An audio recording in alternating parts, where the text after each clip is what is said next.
Արման Կարգով Արթուր Խաչատրյան։ Սելյայնակիցներ, քիչ առաջ դուք տեսաք ինչպես են SMS-ներով հրահանգներ իջեցվում։ Կոնեն պատկերացումը դա էր։ Մի քանի րոպե առաջ Նիկոլ Փաշինյանը հեռախոսով նկարում էր դահլիճի այս մասը, եւ այդ նկարելուց հետո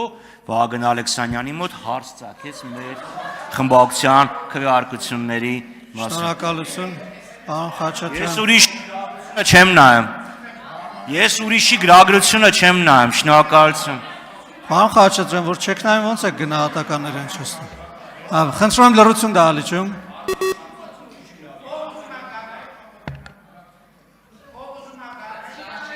Հարգելի գործընկերներ,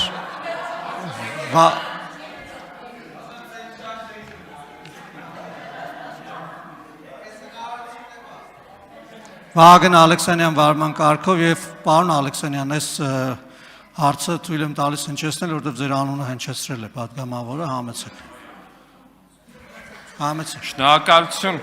պարոն Խաչատրյան։ Ախր այս խելքին եք, որ այս օրին եք, էլի լուրջ եմ ասում։ Այս խելքին եք, որ հեսա անցողիկ շեմը չեք հաղթարելու, այ դրա համար է չեք հաղթար։ Հեսա ես ենթադրում եմ շուտով կտենաք ծեսխի էին նկարում, բայց վերադառնալով նախորդ հարցին։ Տիկին Էլինար Վարդանյանի չեք ընտրելու Ռոբերտ Քոչարյանին, վատն է Ռոբերտ Քոչարյան, որ պատրաստվում եք չընտրել նրան։ Թե հեքիաթ եք պատմում քաղաքացիներին։ Այդտենց խառնվել, բաժանվել բան եք արել, հեքիաթ եք պատմում, վատն է Ռոբերտ Քոչարյանը։ Պարոն Ալեքսանյան, խնդրում եմ դադարեցնել, շնորհակալություն։ Ռուբեն Ռուբինյան վարման կարգ։ Պարոն Խաչատրյան, իրականում այդ SMS-ի հարցով մենք ենք հետաքրքրված։ Մենք ուզում ենք հասկանանք, ի վերջո, Տիկին Էլինար Վարդանյանին, ով է SMS գրում, Ռոբերտ Քոչարյանը, թե Գագիկ Ծառուկյանը։ Ասեմ ավելին, հաշվի առնելով այն փաստը, որ Գագիկ Ծառուկյանի ցուցակի երկրորդ համարը նույնպես ձեր